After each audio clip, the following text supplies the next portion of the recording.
I dobrodošli još jedan klip. U današnjem klipu ću vam pokazati kako skinuti FIFA 15 preko torrenta. Onda uđete na Pirates stranicu i kucite FIFA 15 i kada nađete to, ovako će vam se pojaviti ovo, i onda idete na drugo, FIFA 16 Ultimate Team Editions 1.8.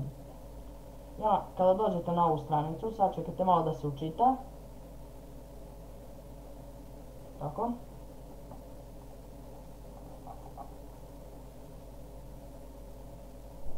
Samo malo da se, kada vam se to učita, onda ne idete na download, nego na get is torrent, pošto preko torrenta se skida. Pokreni aplikaciju.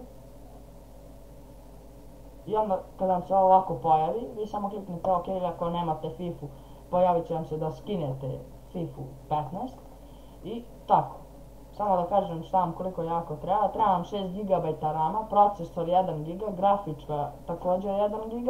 I sad će vam biti potrebno preko 1 GB da biste imali ovu FIFA 15, znači ne može ispod 1.